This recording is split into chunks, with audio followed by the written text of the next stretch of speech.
Operation B38 का बिहार के 38 जिलों की स्वास्थ्य व्यवस्था की पोल खोलती हमारी ये रिपोर्ट आपको बताएगी कि आखिर कैसे बद से बदतर हालत में यहां की स्वास्थ्य व्यवस्था पहुंच चुकी है, कौन जिम्मेदार है इसके लिए। और यह खुलासा हमने बिहार की जनता की आवाज पर किया है। अलग अलग जिलों की हकीकत आपको बता रहे। अब आपको सीधा बेहटा की सच्चाई दिखाते हैं। वहां पर स्वास्थ्य व्यवस्था क्या है, किस प्रकार की है, वहां पर लोगों की जान किसके भरोसे है, देखिए।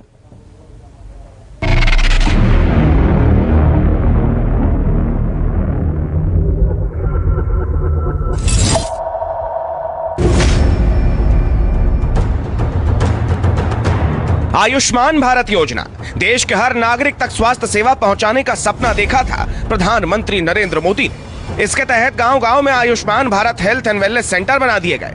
लेकिन यह स्वास्थ्य केंद्र लोगों को कितना आयुष्मान कर रहा है, उसकी सही और सच्ची तस्वीर यह है। बिहटा के अमहरा गांव में स्वास्थ्य केंद्र बना दिया गया। दीवारों पर पुताई करके बड़े बड़े अक्षरों में ऐलान कर दिया गया कि अब लोगों को आयुष्मान बनाया जाएगा। बस इतना ही किया गया। किसी जिम्मेदार अफसर ने एक ताला खरीदा और जड़ दिया। कोरोना काल में हम लगातार आपको दिखा रहे हैं कि बिहार के गांव की स्थिति क्या है, यानी बिहार के गांव का स्वास्थ्य व्यवस्था का हाल क्या है। आप मेरे पीछे देख सकते हैं, यह अमहरा गांव है। बिहटा प्रखंड का यह अमहरा गांव है और यहाँ पर यह प्राथमिक स्वास्थ्य केंद्र है। आप देख सकते हैं दिन के 2:30 बजे हैं और यहाँ पर अभी ताला लगा हुआ है। खुलता है कि नहीं? आज तो खुला है। अच्छा, आज तो खुला। मैडम आई थी, अभी आप लोग आने से 2 मिनट पहले तो गई है। तो 2:30 बजे तो कोई समय नहीं है ना जाने का? समय तो नहीं है, लेकिन अब लोग बोला है कि ट्रेन पकड़ना है, छूट जाएगा। खैर, स्थानीय लोगों का कहना है कि कुछ देर पहले यहाँ के जो नर्सिंग स्टाफ थे वो चले गए। निश्चित रूप से यह कोरोना का काल चल रहा है और ऐसे में अगर स्वास्थ्य केंद्र में ताला बंद है तो सवाल कई उठेंगे। सुना आपने, मैडम आई तो थी लेकिन ट्रेन पकड़ने के बहाने चली गई। जाना ही था, मैडम आखिर ट्रेन कैसे छोड़ सकती हैं? कैमरामैन सन्नी के साथ सौरभ कुमार, बिहटा, न्यूज़ 24। तो आज जनता की हर परेशानी का जवाब लेगा न्यूज़ 24। पूछेगा कि ये आखिर सड़े गले हेल्थ सिस्टम का जिम्मेदार कौन है, किसकी जिम्मेदारी है। लेकिन उससे पहले एक बार फिर मैं आपको लिए चलती हूं डेटा सेंटर। मेरे सहयोगी रोमिता वहां पर मौजूद हैं, जो आपको बताएंगी कि आखिर बिहार में कितने स्वास्थ्य केंद्र हैं। गौर से देखिएगा, आबादी कितनी और अस्पताल कितने हैं। Over to you Romita. अब हम आपको जो आंकड़े दिखाने जा रहे हैं उससे बिहार के हेल्थ सिस्टम की हेल्थ आपको पता चल जाएगी। सबसे पहले आपको दिखाते हैं कि बिहार है कितना बड़ा। बिहार की आबादी है 10 करोड़ 40 लाख। बिहार में 38 जिले हैं, गांव है 44,874। अब इतनी बड़ी आबादी के स्वास्थ्य के लिए सरकार ने क्या इंतजाम किए हैं उस पर भी नजर डालिए। जिले हैं 38 लेकिन जिला अस्पताल है सिर्फ 36, यानी कि हर जिले में भी नहीं। साथ ही जिला अस्पतालों की हालत क्या है वो तो हम आपको दिखा ही रहे हैं। जिला अस्पताल के अलावा 230 सामुदायिक स्वास्थ्य केंद्र हैं। इन 230 कम्युनिटी हेल्थ सेंटर में से भी कई तो तबेला बन गए हैं तो कहीं महीनों से डॉक्टर गए ही नहीं। बिहार में 38 अन्य स्वास्थ्य केंद्र भी हैं। बिहार में 1299 उप स्वास्थ्य केंद्र भी हैं। लेकिन इनमें से कितने चल रहे हैं और कितनों पर ताला लटका है वो तो हर जिले की हालत हम आपको सिलसिलेवार तरीके से बता रहे हैं। यानी कि 10.5 करोड़ की आबादी के लिए कुल मिलाकर 1918 स्वास्थ्य केंद्र हैं, जिनमें कई ऐसी हालत में हैं कि उन्हें खुद इलाज की जरूरत है। और क्या चलेगा, किस पर भरोसा करें, किसको जिम्मेदार समझें। मेरे साथ 4 खास मेहमान और जुड़ चुके हैं। अब आइए एक बार फिर उनका परिचय करवा दूं। फिर करते हैं। इम्तियाज अंसारी साहब जेडीयू से हमारे साथ हैं, अरविंद कुमार बीजेपी से, राजेश राठौर जी कांग्रेस से, डॉक्टर नवल किशोर आरजेडी से एक बार फिर जुड़ चुके हैं हमारे साथ। आप सबका बहुत बहुत स्वागत है। इम्तियाज अंसारी जी, अब आप ही के पास सीधा आते हुए, सर किससे उम्मीद करें? रेणु देवी उप मुख्यमंत्री हैं बिहार की, यहां रहती हैं और ठीक इनके यहां नीचे प्राथमिक स्वास्थ्य केंद्र और वो खंडहर बन चुका है। तो फिर किससे उम्मीद करे बिहार की जनता?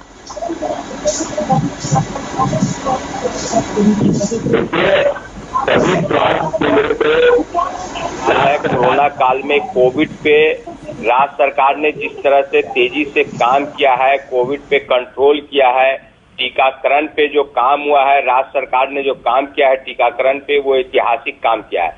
देखिए, जनता दल यू ने भी हमारे माननीय राष्ट्रीय अध्यक्ष रामचंद्र प्रसाद सिंह ने लगातार बैठक कर करके, मीटिंग करके, वर्चुअल मीटिंग करके प्रत्येक बिहार के प्रत्येक जिले प्रखंड में एक एक कार्यकर्ताओं से बात कर करके कोरोना काल में कोविड का टीका लगाने पे लोगों को जोर दिया है। लोगों को जान बचाने के लिए जिस तरह से सरकार ने पहल किया है वो ऐतिहासिक है।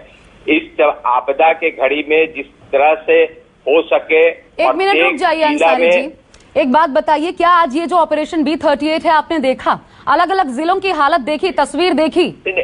शायद आपने देखी ही नहीं, या फिर आपने आंखों पर पट्टी बांध ली है, या आपने मान लिया है कि आप नहीं देखेंगे? नहीं, हमने बिल्कुल देखा है। अब हॉस्पिटल है और हॉस्पिटल में काम हो रहा है, ऐसी बात नहीं कि काम नहीं हो रहा है। हॉस्पिटल नहीं, ढांचा है, बिल्डिंग है। अगर मान लीजिए नर्सिंग है, नर्सिंग है, स्टाफ है, मेडिकल स्टाफ है, कोरोना काल है, उनकी जीवन भी है, उनके साथ किसी तरह की कोई समस्या आए तो आधा घंटा पहले अगर लोग चली जाए तो उसको तो आप भगवान भरोसे छोड़ दीजिएगा उस आधे घंटे के लिए प्रदेश की जनता भगवान भरोसे, बिल्कुल नहीं भगवान भरोसे है। और ये देखिए तबेला, रुकिए, गोपालगंज की तस्वीर देखिए, तबेला, नालंदा की तस्वीर, गृह मंत्री के जिले की तस्वीर, महानंदपुर की भी दिखाई, वहां पर भी कूड़ा घर बन चुका है। खुद सिवान की बात करें, मंगल पांडे जी आते हैं, वहां का हाल हमने दिखाया ऑपरेशन B38 में। स्वास्थ्य राज्य मंत्री, उनके हिस्से का हाल दिखाया, उनके संसदीय क्षेत्र का हाल दिखाया।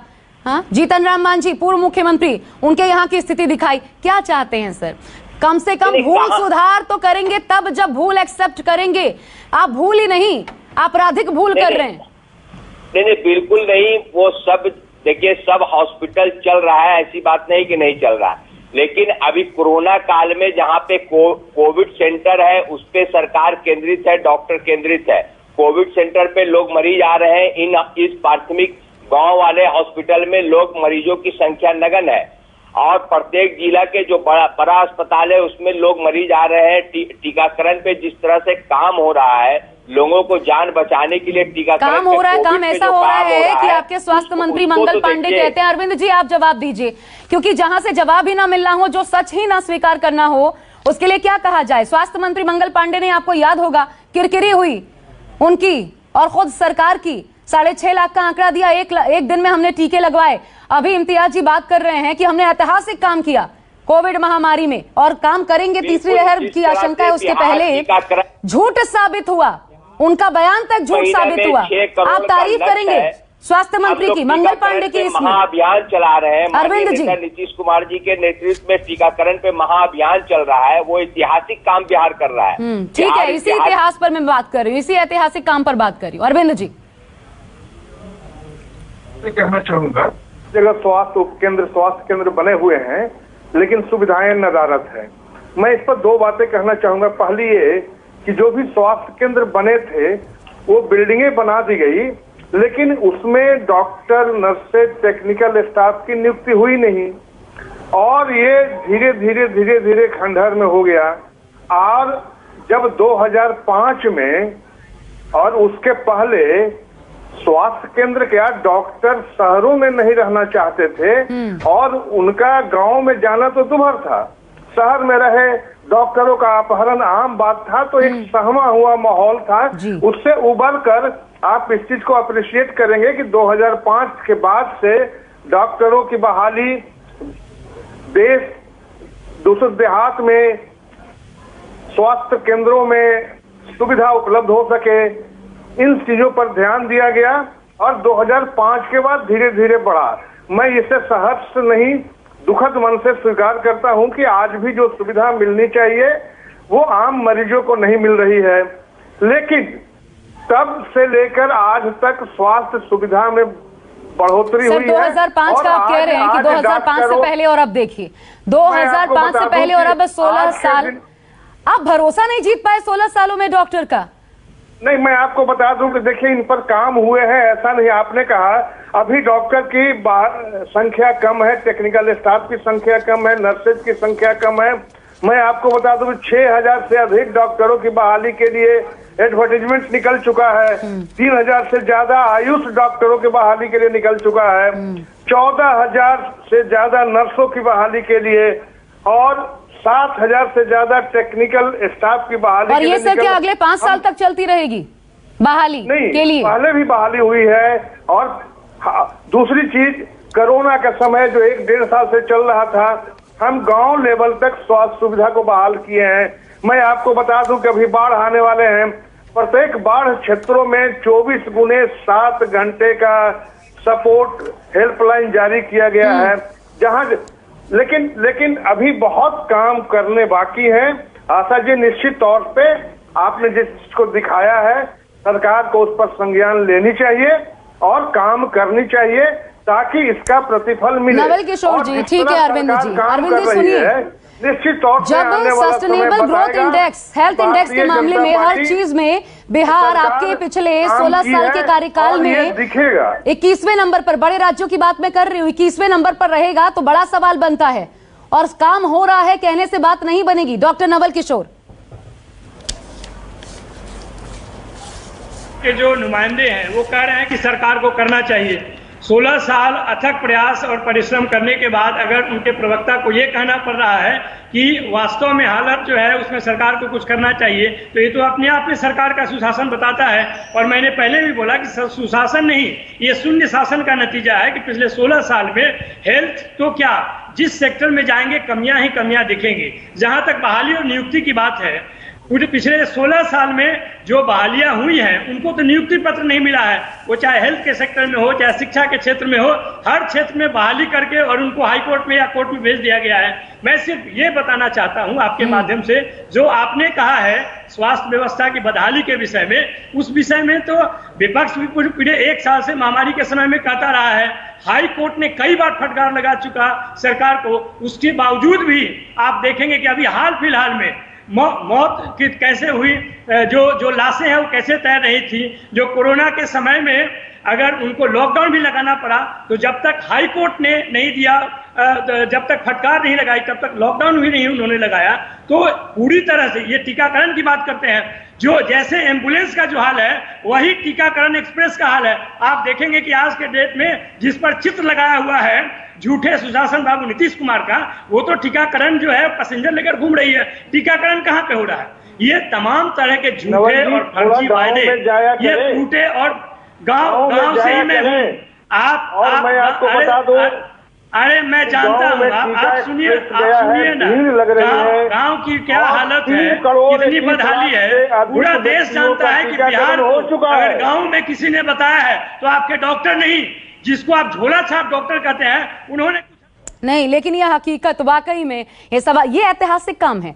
अगर ये ऐतिहासिक काम है, अभी 3rd वेव आएगा, इस ऐतिहासिक काम से कितनों की जान बचेगी, किस रूप में आएगा हमें नहीं पता। और इसलिए ये सवाल पूछना इस वक्त जरूरी हो जाता है। इसका जवाब स्वास्थ्य मंत्री मंगल पांडे को देना चाहिए, इसका जवाब नीतीश कुमार को देना चाहिए, जिन पर पिछले 3 कार्यकाल और अब जनता ने भरोसा जताया। आखिर उस भरोसे का क्या ये निवारण है? उस भरोसे के लिए जनता को ये तोहफा दिया है नीतीश कुमार ने। क्योंकि अलग अलग जिलों की हम आपको तस्वीर दिखा रहे हैं, शिवहर भी लिए चलते हैं, वहां का भी हाल देख लीजिए, वहां की स्थिति कैसी है।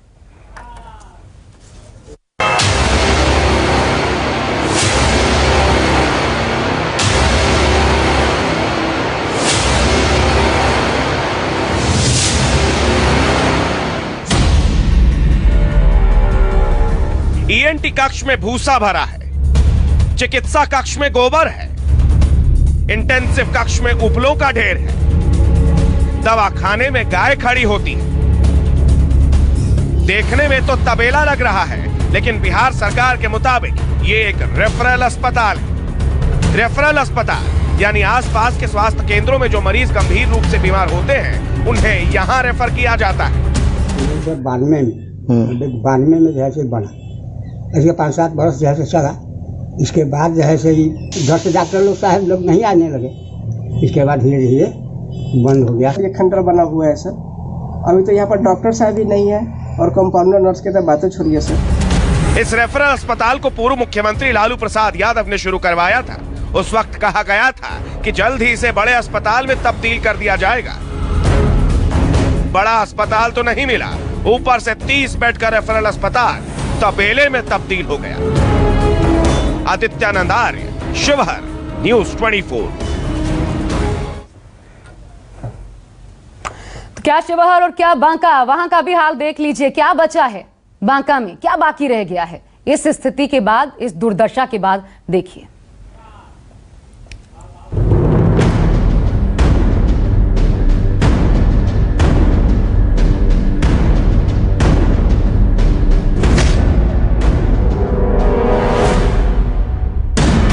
दीवारें तरक रही हैं, प्लास्टर बस्त हो रहे हैं, न दरवाजा है न खिड़की।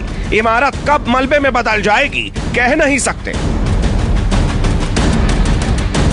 ये बांका के बभनगामा का स्वास्थ्य उपकेंद्र है जो पूरी तरह से जर्जर हो चुका है। 2 दशक पहले तक 10,000 की आबादी यहां इलाज करवाती थी, पर 20 साल से अस्पताल बंद है। डॉक्टर, नर्स और दवा सब लापता है। कुल 6 कमरे हैं, किसी में गंदगी है तो किसी में भूसा और पुआल भरा हुआ है।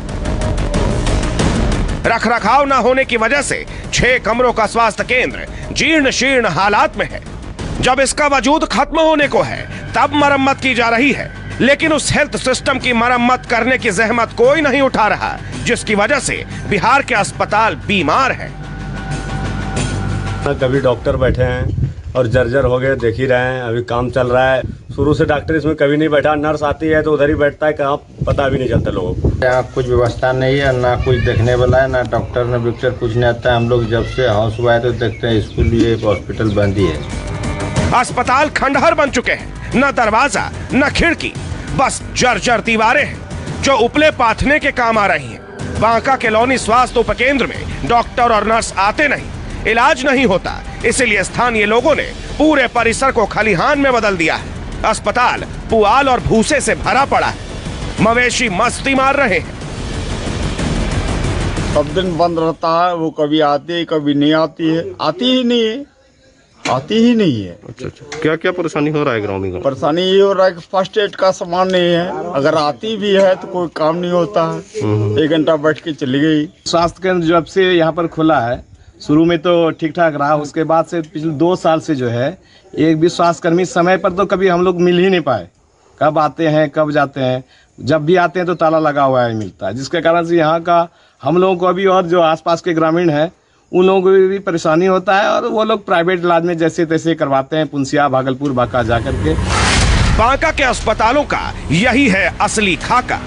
ये खाका बहुत ही तसल्ली बख्श तरीके से खींचा गया है। कुंदन सिंह, बांका, न्यूज 24।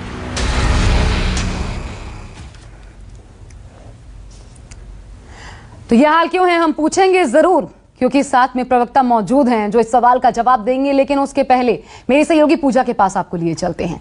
पूजा बताएंगी आपको कि आखिर बिहार की सरकार को लोगों की सेहत की फिक्र कितनी है। पूजा, over to you.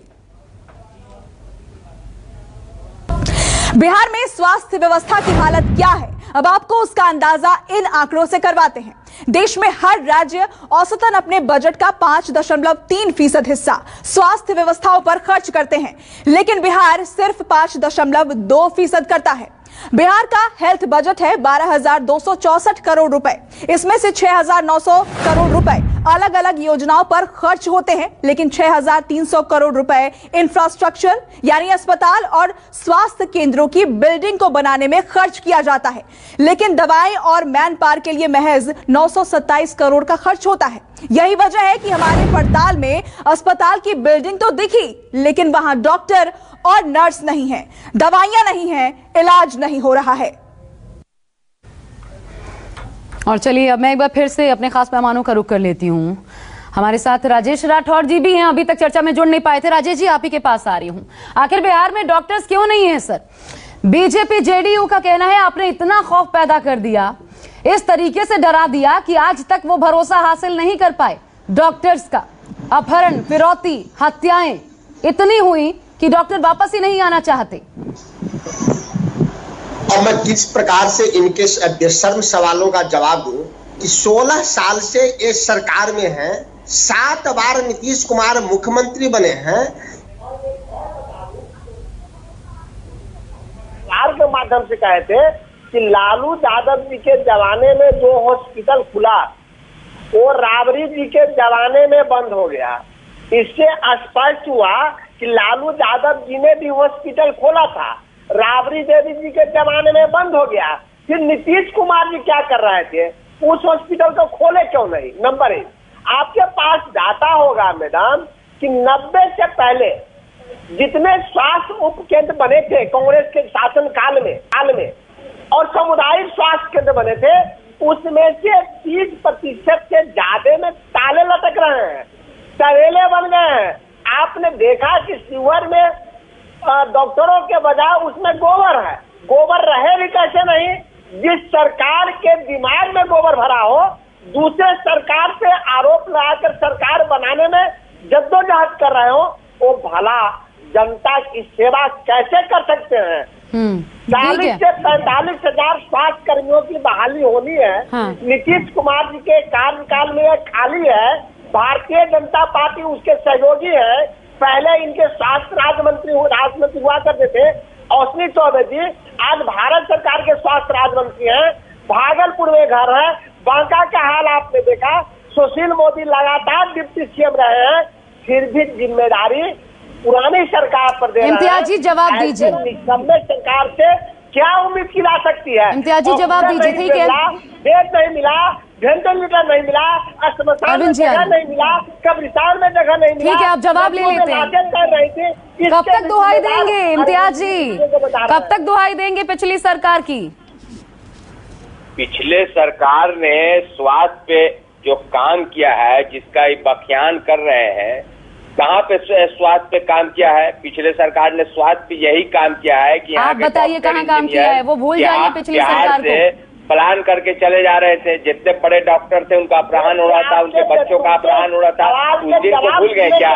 Nitish Kumar ji को टूटा फूटा बिहार मिला, चरमराया बिहार मिला। आज जिस तरह से कोरोना काल पे नीतीश कुमार जी ने काम किया है, ऐतिहासिक काम किया, लोगों को जान बचाने के लिए रात दिन काम किया है। अगर टूटा फूटा इम्तियाज जी बिहार मिला, 6 महीने में केसी त्यागी का कहना है, सीपी ठाकुर का, कि 6 महीने में ये चीजें दुरुस्त की जा सकती हैं। आप तो 16वें साल में हैं। बिल्कुल दुरुस्त किया जा रहा है। जहाँ जहाँ भवन जर्जर है, जिस जिला में अस्पताल का भवन जर्जर है, प्रत्येक डीएम को भवन निर्माण विभाग को लिख दिया गया है। प्रत्येक का लिस्टिंग हो रहा है, प्रत्येक जिला में जो भवन जर्जर है उस भवन को बनाना है, लोगों का जान बचाना है। जिस तरह से कोविड पे नीतीश कुमार जी ने काम किया, आप पूरे देश का डाटा उठा करके देखिए। टीकाकरण पे जिस तरह से युद्ध स्तर पे सरकार काम कर रही है, युद्ध स्तर पे सरकार काम कर रही है। नवल किशोर जी तो बिहार में ही बैठे हुए हैं, वो बता रहे हैं सुबह से नीतीश जी ने कितना बढ़िया काम किया है। इम्तियाज जी एक एक करके बोलिए, फिर समझ नहीं आए। इसके पहले बिहार में कितने बड़े अस्पताल थे और 2005 के बाद आज कितने बड़े अस्पताल हैं? 2005 तक कितने लोग बिहार से इलाज के लिए बाहर जाते थे और आज कितने लोग बिहार में 80% लोग अभी भी इलाज के लिए बिहार से बाहर जाते हैं। माफ कीजिएगा अरविंद जी, ऑब्जेक्शन है मैडम, 80%। ये आंकड़े आप पे कहाँ से आए? 80% नहीं है, अभी भी बाहर जाते हैं, चाहे वो IGMS हो या एम्स की स्थापना हो गई है। अभी दरभंगा में एम्स की स्थापना हो रही है और बाहर जाने वाले इलाज कराने वाले लोगों की संख्या बहुत नगण्य हो गई है। आज बिहार में रहकर ये लोग इलाज करा रहे हैं। वो इसीलिए नगण्य है क्योंकि बिहार में कोई रहता नहीं। अरविंद जी, बिहार से लोग पलायन कर जाते हैं, बिहार से लोग पलायन कर जाते हैं। हर राज्य में मिनी बिहार बन गया है, यही आपने बिहार को दिया है, तो फिर लोग कहाँ से जाएंगे अस्पतालों में? बहाली हो रही है, नर्सों की बहाली हो रही है। अरे राजेश जी, आपको तो बोलने का कोई अधिकार नहीं। राजेश जी रुक जाइए। साल में जो नीतीश कुमार जी ने काम किया है, जिस प्रदेश में कांग्रेस शासित राज है, वहाँ का डाटा उठा करके बिहार का डाटा पहले बिहार ऐसा नहीं था। ये बहुत आप तीनों बोलेंगे कुछ समझ नहीं आएगा, एक एक करके बोलिए, एक एक करके बोलिए। राजेश जी का एक सवाल था, नवल किशोर जी भी हाथ उठा रहे हैं, उसके बाद अरविंद जी जवाब दीजिएगा। जल्दी से सवाल पूछिए। राजेश जी और नवल किशोर दोनों हाथ उठा रहे हैं, सवाल पूछिए अरविंद जी, उसके बाद जवाब। नवल जी बोलें। देखिए, दो बात मैं बोलना चाहता हूं। पहली बात तो ये है कि आपने सीपी ठाकुर का इंटरव्यू दिखाया। सीपी ठाकुर जी 16 साल से सरकार में रहने के बाद वो ये बात बोलते हैं कि अब मैं नीतीश कुमार के पास जाऊंगा आपके रिपोर्ट दिखाने के बाद। अब वो कहते हैं कि नीतीश कुमार से मिलके मैं उसको ठीक करवाऊंगा और इतना पैसा ही का जरूरत है, नंबर 1। नंबर 2, केसी त्यागी जी का भी स्टेटमेंट आ रहा है कि फंड की कमी है। आप बताइए, यही नीतीश कुमार जब विपक्ष में होते हैं तो बिहार को विशेष दर्जे के लिए बात करते हैं, आप चुपके से सरकार बना लेते हैं, चुपके से फंड नहीं ला सकते हैं। कितनी शर्मनाक बात है। इतना सरकार रहते हुए पिछले 6-7 साल से स्टेट और सेंटर दोनों जगह पे है, उसके बावजूद भी आप देखिए कि जिस हेल्थ व्यवस्था की आप बात कर रहे हैं वहां पर इनके अपने 39 MP वहीं से हैं। सरकार आपकी है, राज्यसभा हर जगह चुनाव प्रचार जब आप होता है तो कहते हैं डबल इंजन की सरकार, यानी डबल इंजन होगा तो खूब दोनों इंजन खत्म है। तो क्यों भुला दिया बिहार को? अरविंद जी, मैंने कहा ना कि जो स्थिति थी पहले कि न डॉक्टर पलायन कर जाते थे और बिल्डिंगें बना दी गई, और बिहार को 50 साल पीछे आरजेडी कांग्रेस की सरकार ने ढकेल दिया था। उसे पटरी पे लाने में क्या दिक्कतें हो रही है ये आम जनता भी समझ रही है। आज हम पटरी पर आए हैं और धीरे धीरे जो रूरल एरिया है, ग्रामीण क्षेत्र में भी स्वास्थ्य सुविधाएं बहाली के लिए काम हो रही है। सर आप दिल पर हाथ रख के बताइए, ये पटरी पर आई हुई स्वास्थ्य व्यवस्था आपको नजर आती है? 30,000 से अधिक लोगों की बहाली के लिए ऑलरेडी वैकेंसी के लिए आप बिहार की जनता के सामने क्या मुंह लेकर जाएंगे? आप ये कह रहे हैं कि पटरी पर हम स्वास्थ्य व्यवस्था लेकर आए हैं, ये जो हम दिखा रहे हैं उसको आप पटरी पर आई हुई व्यवस्था कहते हैं? नहीं, मैंने कहा कि देखिए जहां भी कमी है सरकार का ध्यान है और निश्चित तौर पर उन जगहों तक भी हम पहुंचेंगे। आप केवल उन्हीं जगहों को नहीं दिखाएं जिनकी बदहाली है, हम उसको लाने की कोशिश कर रही है सरकार, उस पर भी ध्यान है। जहाँ हमारे संवाददाता गए, आपके जैसा कार्यरत है। अरविंद जी, जहाँ हम गए वहाँ यही मिला, तो दिखाए क्या? स्थापना हो रही है, बताइए दिखाए क्या? एरिया को, पूरे नॉर्थ बिहार एरिया को कवर करेगी। जहाँ गए वहाँ पर यही व्यवस्था है, तो दिखाए क्या, ये बताइए। आज इतने रोड बन गए, इतने पुलिया बन गए कि आप। अरविंद जी सुनिए, आप कह रहे हैं ना जहाँ पर ठीक है, वैशाली, वो भी मैं आपको दिखा देती हूँ, मशहूर जिला है ना वैशाली, उसकी भी हाल देख लीजिए आप, वहां पर भी क्या स्थिति नजर आ रही है। आप कह रहे हैं हम कहां जाएं, बताइए। 38 के 38 जिले हमने कवर किए हैं, वैशाली का भी आप हाल देख लीजिए।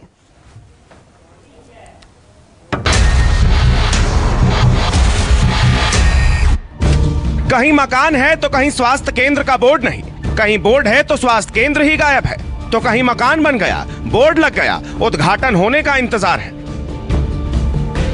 लेकिन एक चीज हर जगह समान है, डॉक्टर, नर्स और दवाइयां कहीं भी नहीं है।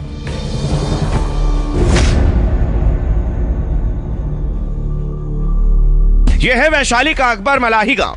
आबादी है करीब 5000। गांव के लिए एक स्वास्थ्य उपकेंद्र बनाने का प्लान तैयार किया गया। स्वर्गीय रामविलास पासवान ने इसका शिलान्यास भी कर दिया। स्वास्थ्य केंद्र बनकर तैयार भी हो गया, लेकिन अब गांव के लोग इंतजार कर रहे हैं कि कोई माननीय यहां आए और इसका फीता काटे। इस वक्त मैं मौजूद हूं वैशाली जिले के अकबर मलाही गांव में। आप देख सकते हैं मेरे पीछे, यह स्वास्थ्य उपकेंद्र है और यह बनकर पूरी तरीके से तैयार हो चुका है। 2014 में स्वर्गीय रामविलास पासवान ने इसका शिलान्यास किया था। यह बनकर बिल्डिंग पूरी तरीके से तैयार हो चुका है, लेकिन सबसे दुखद यह है कि यह आम लोगों के काम नहीं आ रहा। आप देख सकते हैं नई बिल्डिंग बनाई गई है, लेकिन ऐसी कोई व्यवस्था नहीं है कि जो विकलांग मरीज हैं वह हॉस्पिटल तक पहुंच सकें। कि आपके पंचायत में कोरोना से कितने लोगों की मौत हुई है? 10 आदमी मरा है। तो अगर ये शुरू हो जाता, उद्घाटन हो जाता, तो कम से कम उतने लोगों की जान बचाई जा सकती, बच सकता था। काफी सुविधा होता, लेकिन सरकार इस पे ध्यान ही नहीं दे रही है। वैशाली की स्वास्थ्य व्यवस्था की कहानी अजीब सी है। सरकार बीच बीच में जागती है, स्वास्थ्य केंद्र बनवाने का ख्याल आता है, बिल्डिंग का काम शुरू हो जाता है, लेकिन ना जाने क्यों उसका उद्घाटन करने से पहले ही उनकी याददाश्त चली जाती है। मकान तो बना, 15 साल पहले बना। राबड़ी देवी जिस समय मुख्यमंत्री थी उस समय इस मकान का निर्माण हुआ था हॉस्पिटल के लिए, लेकिन आज तक नहीं तो कुछ बोर्ड लगी, नहीं कोई मेडिकल टीम आज तक यहाँ पे आई। मकान बना था 2006 में। क्यों बना था ये मकान? ये बना था हॉस्पिटल के लिए। लेकिन चालू अभी तक नहीं हुआ, कुछ होबे नहीं किया। वैशाली के राघोपुर विधानसभा में पड़ने वाले जहांगीरपुर में न्यूज 24 की टीम को स्वास्थ्य केंद्र का बोर्ड मिला, लेकिन जब इस मकान के अंदर गए तो बहुत बड़ी निराशा हाथ लगी। जहांगीरपुर के उप स्वास्थ्य केंद्र आज भी किराए के मकान में चलने को विवश है। आज हम इस खपरेल मकान में पहुंचे हैं और अस्पताल इसको बताया जाता है उप स्वास्थ्य केंद्र। यहाँ पे मकान के मालिक भी मौजूद हैं, इनसे बात करते हैं। चाचा, ये बोर्ड कब से लगा हुआ है? ये बोर्ड लमसम लगा होता है कि 80-85 से है। क्या यहाँ कोई डॉक्टरी सुविधा? कभी नहीं, डॉक्टर कभी ना आते हैं यहाँ। आपको किराया उराया मिलता है? कुछ नहीं मिलता है। वैशाली के राघोपुर की बदकिस्मती देखिए। ये तेजस्वी यादव का विधानसभा क्षेत्र है, लोक जनशक्ति पार्टी के नेता पशुपतिनाथ पारस का संसदीय क्षेत्र है, लेकिन ऐसा लगता है कि इन्हें सिर्फ लोगों के वोट से मतलब है। इलाके की स्वास्थ्य व्यवस्था और लोगों की जिंदगी से इनका कोई लेना देना ही नहीं है। कैमरामैन सनी के साथ सौरभ कुमार और अभिषेक मिश्रा, वैशाली, न्यूज 24। तो बिहार में बवाल बा, ये कहिए बाहर नहीं बवाल बा, नीतीश कुमार बा। सुपौल की भी तस्वीरें देखिए, वहां की हकीकत।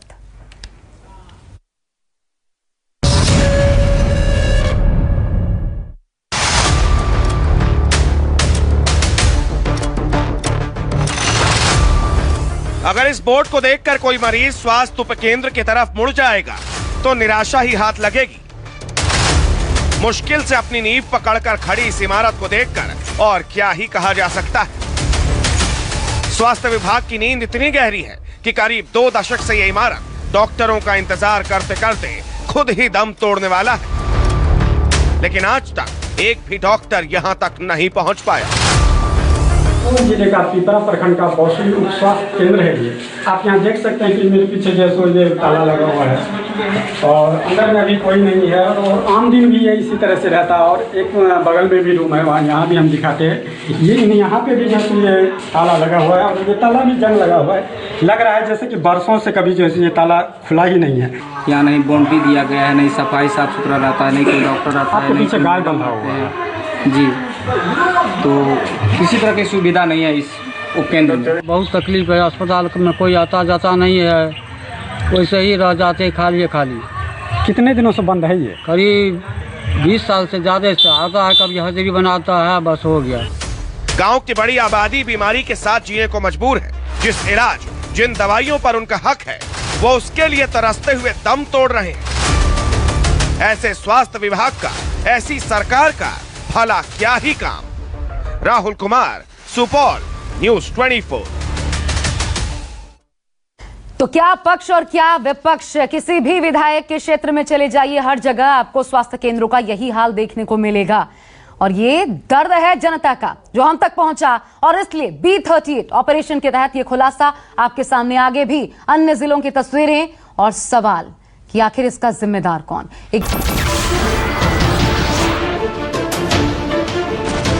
नमस्कार, मैं हूं मानक गुप्ता। अगर आपको हमारा ये वीडियो पसंद आया हो तो इसे लाइक और शेयर जरूर करें, और हां, हमें सब्सक्राइब और फॉलो करना ना भूलें ताकि आप देश और दुनिया की कोई खबर मिस ना करें। तो जुड़े रहिए हमारे साथ और देखते रहिए न्यूज 24।